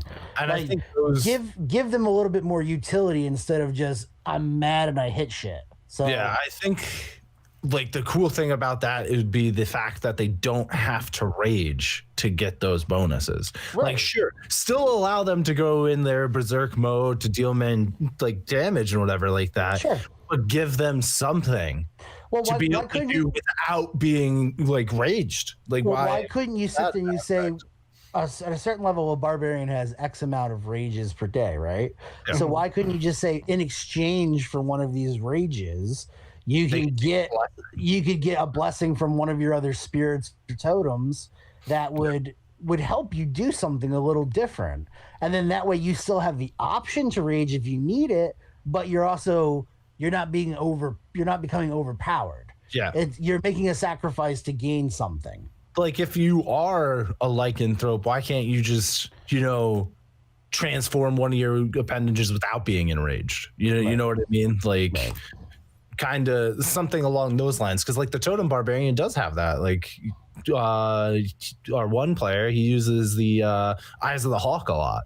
So the eagle. What do your orcish eyes see? Yeah, like that's the joke that my character always says. He just thinks orcs have good eyesight. So what he did recently, it was like super dark, where he was like, "Can I use my eagle eyes?" And I was like, "It's not going to make a difference, man." Yeah, something along. I was like, "This is like evil darkness. You can't see through. Can't penetrate that, Yeah, but like something along, like I think that's cool because it gives the barbarian some like utility, where instead of they're just, hey, I'm gonna smash and pound things. Hey, I'm actually gonna look at that. I think every other class is getting to that point where you can pretty much pick and choose either your subclasses or your feats or things like that to get that utility, gain that extra usage out of the character, where it's not just filling the role in a party. They're able to do a couple things, and I think honestly, if you were trying to, I know this is all fantasy games, but if you were trying to make, I made a comment about this. I saw this on Reddit. They were talking about if they wanted to make like a Scandinavian type race of people, should they be skilled in blacksmithing or should be skilled in shipbuilding? And I made a comment where I was talking from a historian's perspective of saying, the likelihood of that adventuring men at that time probably had to have had proficiency in a multitude of skills to survive. And before they were ever Vikings, they were farmers. Yep. And their tools and their weapons came from farmers. And, I said, so you might have had somebody who knew how to forge the axe head to chop down the tree, but then it could also forge the rivets to build your ship, but would have to be skilled in a multitude of different things. Yeah. And so I said, you can, as the dungeon master, you should be able to as a touch and go basis. If you want this person to become a smith, down the line, then you say, yeah, okay, that he became so skilled in his travels from everything he learned that when he came back to Scandinavia or that northern setting, that now he can whip out this awesome sword that nobody else could produce. Yeah. That's just, I think it's just a narrative thing. Yeah, 100%. Yeah, and that goes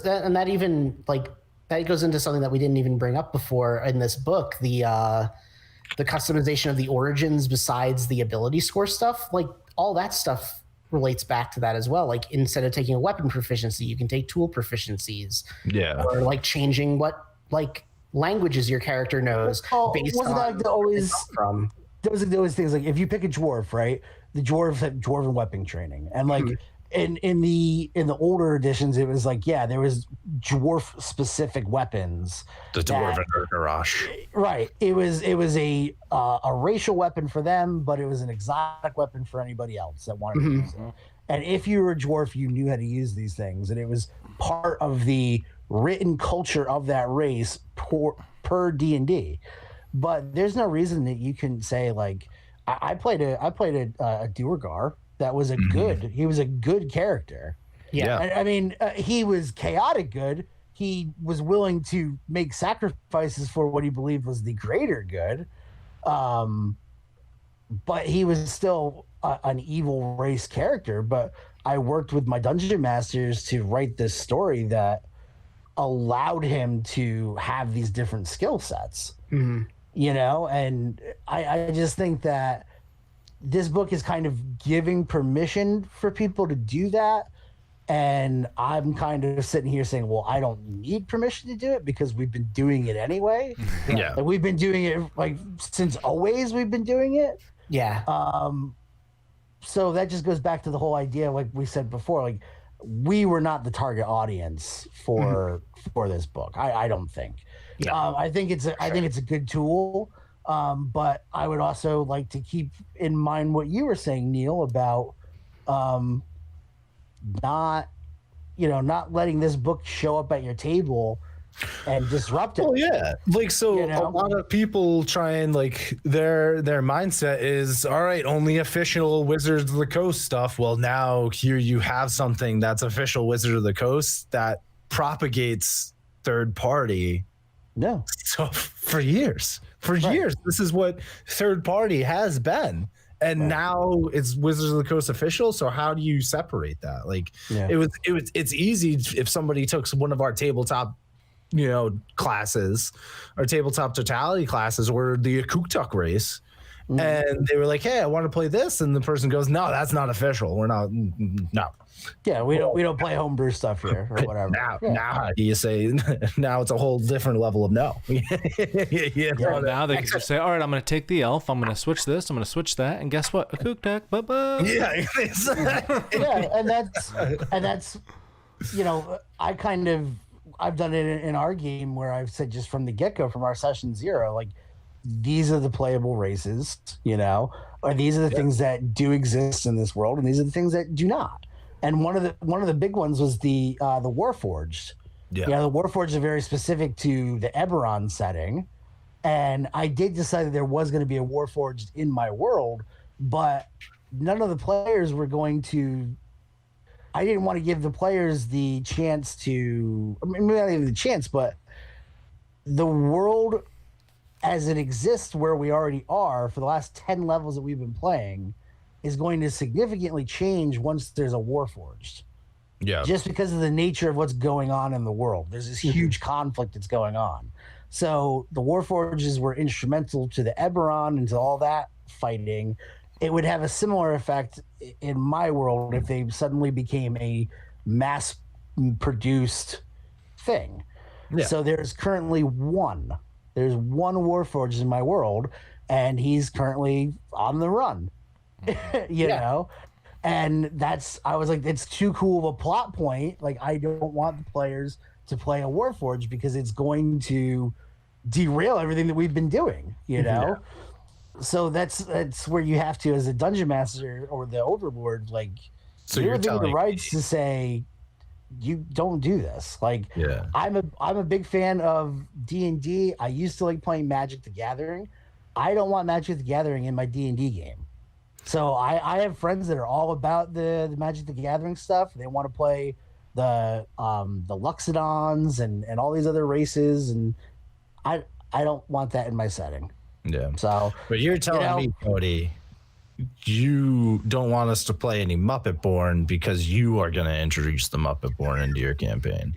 Yes, and the same with guns. Yep. Yeah. So, yeah. Muppets with guns. Yeah, when the Muppets show up with the gun swords and the airships and take over the world, then Neil, you've just spoiled the true face of Vatra for everybody. And oh my God, fires are brought down by the Muppet Born. I understand now. Yeah, the only magic setting I burned my notebook. I would ever play with for D&D is Cons of Tarkir, just because it gets my brain like going like at 100 miles an hour. That's that was a cool setting. Yeah. that was a cool setting, and I would love to see them do something that incorporated a little bit more of like that. There was like a more Eastern feel to it, you know? And it wasn't like some of the other settings are pretty bland, like. But that's why I did like their Wizards edition and the Player's Handbook, which I feel like nobody really talks about, for the optional rules of like what is like honor and dishonor, and having that as a new ability score that fluctuates throughout the game. Like those are like, there's a lot of like hidden gems that like I feel like Wizards tries to put out there that people just don't pay attention to, which, right, you know, because it is a lot of people stuck in the traditional way of playing Dungeons and Dragons and not homebrewing. You know, like we come from a group that never played on the Sword Coast until 5e. Yeah. We never played in the realm of Sword Coast. Yeah, and I see a lot of people, like a lot of our peers, you know, in the community they're very heavy in running the modules. Yeah. Like they run the D&D modules, and they make their changes as they see fit, but they run the modules. And for me, when I first started running Tomb of Annihilation in Chult, I had a hard time transitioning from being a home brewer to running somebody else's work, because there was times where I was like going through it and I'm like, do I have to follow this? Like, am I going to screw myself if I change something? Yeah. Like my urge to change something was like, I was trying to tell myself not to, because I was like, no, you gotta just play the game. You gotta play the game. But eventually I hit my stride where I was like, no, you got to make it work for your group, for your table, you know? Yeah, I ran into that with Strahd with trying to fit like important NPCs. Like, so you'd run into somebody and like all the NPCs are of course named in all the modules, which is like Sister Christian. but they're named, but then you have to find out, well, there is a big plot point for this NPC if they decide to do this certain, like these certain steps. So, and then if you decide to not have that, and it's difficult to like, because in my mind I'm just going off of my world, but now I'm trying to play somebody else's world, you know what I mean? So for me it's more natural to create a story than to play a story. It was like, yes, and like I would get this feeling sometimes, like running Chult and Tomb of Annihilation, like harken back to Skyrim, but like when a dragon would attack your town, and you would take out the dragon, but like everybody that was like good would like try to come and help you fight the dragon, and you'd be like, oh yeah, like we just took out this ancient dragon, like we saved the town, like woohoo. Then you'd be like, well, where the fuck's Faendal? Like, where's my bro? Where's my favorite sidekick? Where is he? Oh, he's dead in the bushes. Yeah, or the blacksmith is dead, and you're like, damn. Yeah, the blacksmith's dead, and now you can never use, you know, like, I hated that. Or I remember vampires came in and they like killed like all the shopkeepers in like Whiterun or whatever, and I was so pissed because I was like, now I can't even use like the city.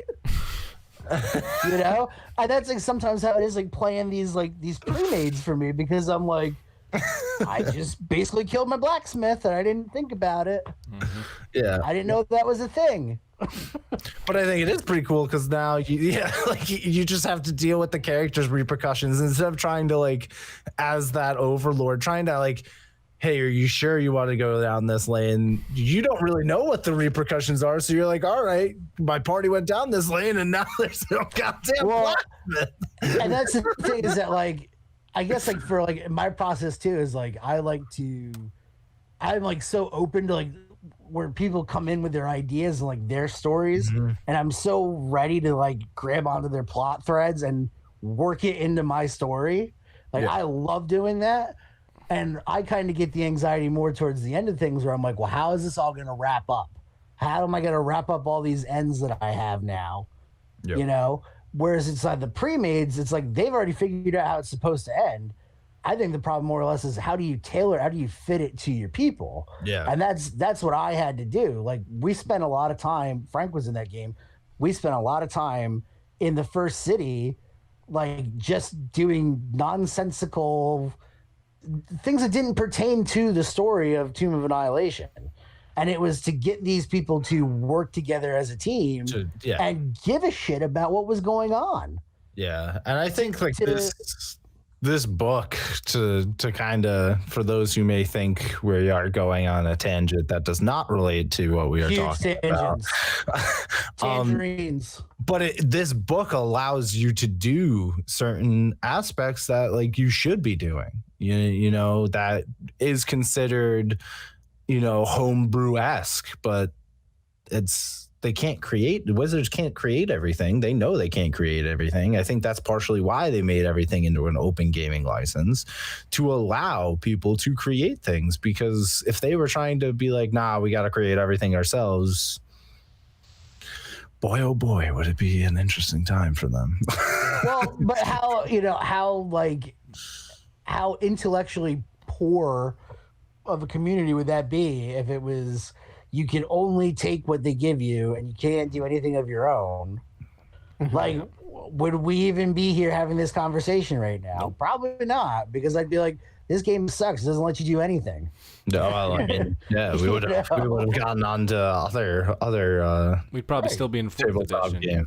Dun dun dun. Oh god. Yeah. Oh, god. Never. Do we ever get Frank's How? No, we did not. I didn't think so. Yeah. Come on, Frankie, bring it home. So yeah, we already went over my barbarian rant, so we don't really need to go into that again. So that's his number one, is the werewolf barbarian. Yeah. The lycanthropy one. That was pretty cool. Next is the College of Creation for the bard. I thought that was cool. It's about time that there's an actual way of doing the dancing weapons again without necessarily just having it for 6 rounds and then it falls to the ground. It's like, all right. Yeah.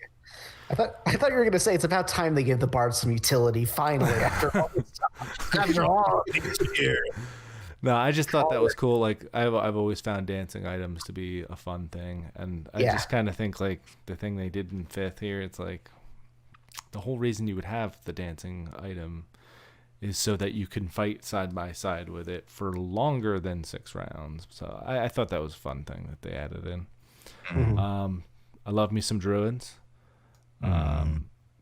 both the star form and I didn't write down the name of it, but the wildfire one. Yeah. Those are freaking cool. The star form one I looked at, I was like, this is freaking cool. Like, I can't wait to be some kind of like star map being, like, and time.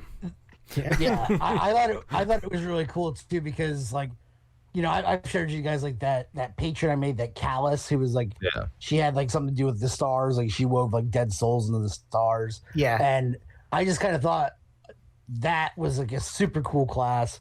And then you get the guiding bolt for free. Yeah. Just guiding bolt. And it makes sense. It makes complete sense. It makes total sense. Yeah. For Starjammer and stuff like that, if you were to do that kind of a campaign, like you've got it, boom, right there. Star form, that's in the group. Life is good. Go about your business. Yeah. Next one, Wizard Order of Scribes. It's pretty cool. Yeah. Scribes was good. I think the biggest mistake people make when they make any kind of spellcaster, especially if it's a first level campaign, you would have scrolls of your spells. Like, it makes no sense. Like, oh, what do you have? What does your character have? I have like 3 gems and a dagger. Where are your scrolls, ding dong? Like, you can write them down. Like, what the hell, man? Oh, it doesn't say. Can we make a shirt, please? Where's your scrolls, ding dong? It irritates the every time. And especially if you're a higher level, you'd have like, come on, you'd have first, second, third. Yeah. Well, it would be like if you're a higher level, I feel like a lot of your like utility spells would be scrolls. Yeah. And then, like your high end shit would be your fucking damage or whatever, you know? Well, not to mention, like, if you're like a powerful wizard or whatever, like, wouldn't you have like a rod or some shit that's just got like fireball in it, like just ready to go? Yeah, I'm not going to waste my time with a spell slot with this. Yeah. Yeah. Like, I use my I'm not spell gonna slots waste- for knock and other useful things. Exactly. Like, yeah, I'll save my spell slots to like, plane shift out of here when I'm done messing with you. Yeah. Or I'll imprison your You ass. know? Like, boom. Yeah. Right. Or I'll banish you to another plane, but like right now I'm just whipping fireballs at you. Yeah. Yeah. So I just, it's just one of the things that always irritates me. And I think it's a problem not on the players or the game masters. It's from Wizards not telling you could do that. Not saying, hey, in your builds, like, yeah, if you're starting at first level or higher, talk to your GM about different scroll options. So this way you have more utility, more flexibility, because why the hell wouldn't you, especially if your backstory, oh, I was in a tower studying for 25 years. Well, I the moon shifted and swayed. Like, you would have scrolls then, you freaking ding dong. Let's do this. I think a lot of that comes from how magic items were supposed to be created in like 3 and all the older realms. Like you were supposed to pay experience to be able to imbue a spell, and now that's not so much the case. Yeah, and I'm so glad they finally changed that, because I always wanted to do stuff like that, but in 3 and 3.5 it was like there was such a huge cost, and it was like, why do I have to pay experience? I'm paying money. Yeah. I'm putting in time. Like, this stuff takes weeks and weeks and weeks depending on what I'm putting in. Why the fuck do I have to spend? Yeah, you need to drop now 2 levels to be able to make a staff of fireball. Like, what? Yeah. It's like, bite me. Like, why would... So whenever I play any of the older games with that, like, I do it with the characters, but I'm like, you're going to die soon, Karen. Like, yeah, you just lost a level. Like, we're about to go up against trolls. Like, goodbye. Yeah. I miss you, but thanks for the item. I miss you, Karen. Where's your scrolls, ding dong? So that one I thought was pretty cool. And I looked around at some of the other ones, but those were the ones that like jumped out at me the most. Mm-hmm. And then, like we had talked about, the summoning constructs. They had stuff for the social contract. The sidekicks we already went over. But the thing I feel that was the most out of place is actually the puzzle guide. Like, yeah. Okay. Yeah. Like, maybe you should have just made another Dungeon Master book for that with a bunch of... Yes, and I agree. Can we get another Dungeon Master's guide? Like, 5th edition is so player heavy. Like, make some cool shit for Dungeon Masters. Yeah, like Kurgan's Guide to Dungeon Mastering, or... Well, yeah, Oh, they can't make that. They cannot make that. Well, it's coming out soon. No, if you go and you try and make a Kurgan's Guide to Dungeon Mastering, I will put my whole life into this vendetta. As 1/4 of the owner of the Kurgan name, Wizards, come talk to me. I'll convince Neil. No, we'll make a DMG for you. We'd love to. Yeah. Or just use him as the cover. Like, people love Kurgan. He's cute. I will make like we can make a DMG, but goddamn, if Wizards just tries to steal Kurgan, they're gonna have hell again, Chris. Well, like there definitely needs to be another version of that. I just felt like it was like, would you run out of shit to put in here? Like, yeah. Why is the puzzle stuff here? I love that they added puzzle stuff, but why the hell is it in this one? That doesn't make sense. I think it doesn't work with the rest of the book. I think they're doing just like they did with the Star Wars, man, where they're like, instead of just releasing these big books that are just like, here's the complete weapons, here's the complete force, or whatever. They're like, every new book is just going to have like a schmatter, like a little schmear of smorgasbord. Yeah, a smorgasbord of classes and feats and whatever, and they're just gonna throw in a bunch of shit. And like the puzzle stuff.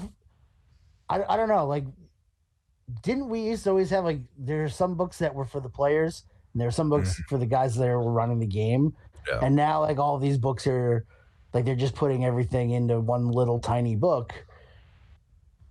You know, they could have put all this stuff in Xanathars in the same, and it would have been like a guide, like a whole full guide. I think it would have worked better because like certain books have seemed a little bit more DM based, but it's like, why didn't you just like? There's no clear distinction which books are for what. Right. You know, besides Player's Handbook. Yeah, and Volo's guide kind of tells you what's up, at least. Like, yeah, it's Volo's guide was cool when it was going into like the individual, like the stuff on the hags and the giants. Yes. When they were like actually getting into the monsters and like telling you more about it was cool. But then when it just got into like the bestiary part, like all of that shit could have been put into Mordenkainen's, and it would have been like just another monster manual. Yeah. You know? Yeah. It's nice, but it has, like anything else, it has its pros and cons, I guess. We're just grumpy old men. We're just tired, dry ass bone ponies. Talk about yourself. I'm pretty. I mean, I'm pretty okay with it. 12-year-old. I look at this thing and I'm like, all right, this is kind of cool. Like, it's about time. It's a little late. Hey, I wouldn't have bought it. I'm not upset with it, and I think there's some cool things in it.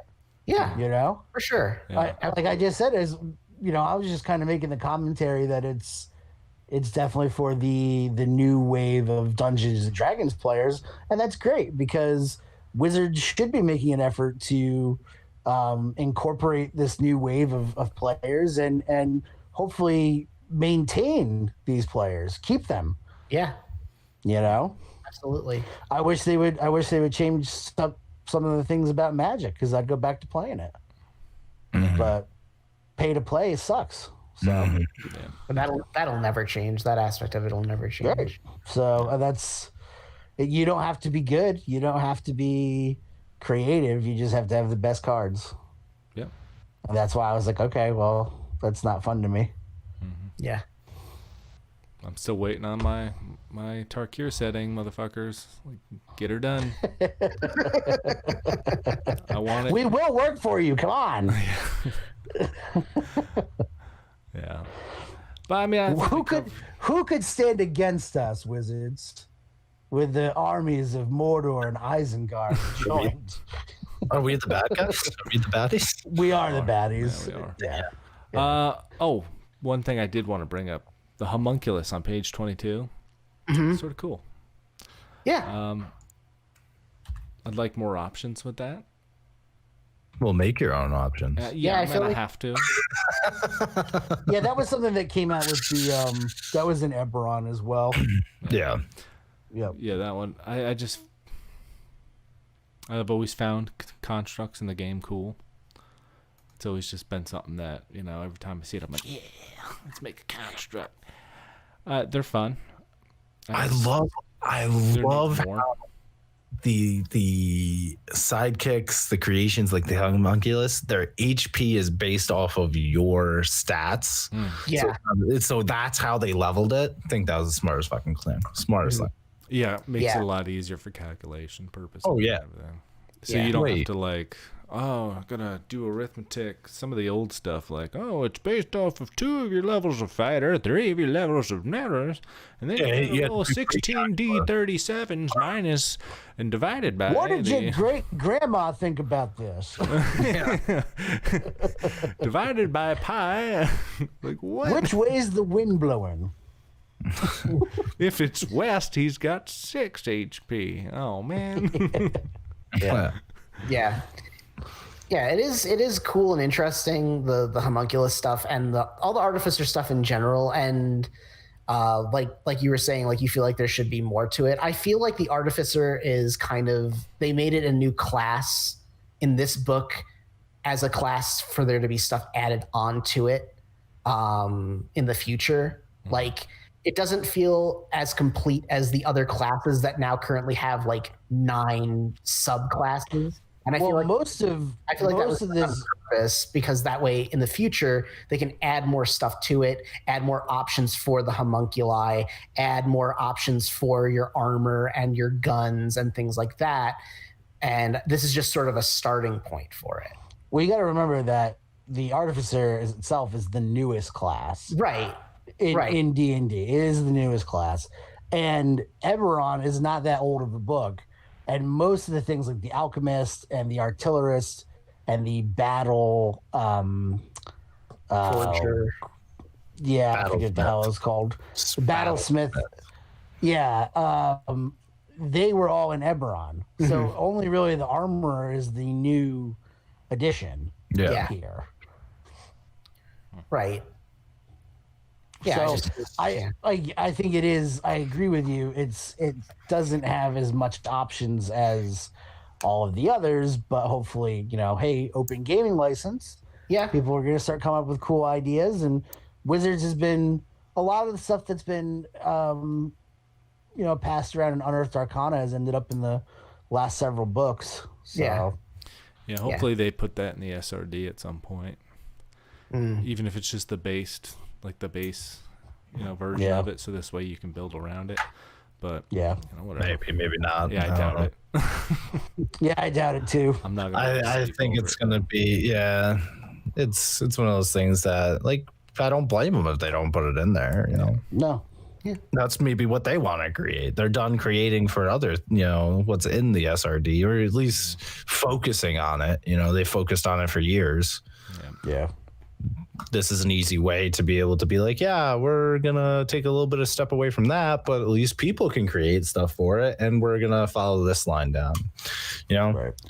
I'm just glad to be able to see like bigger steps into the demons and fiends stuff, that they did with Aventus, even though, I was working on a whole shtick for that. But no, Avernus. Yeah, sorry, that's what I meant. Yeah. Sorry, I can't be bothered to remember its real name. I know. It hurts just so deep. Yeah. Hurts just so deep. It's one of those things that's like really good that the community is developing further. They're not just focusing on their normal stuff. Mm-hmm. Yeah.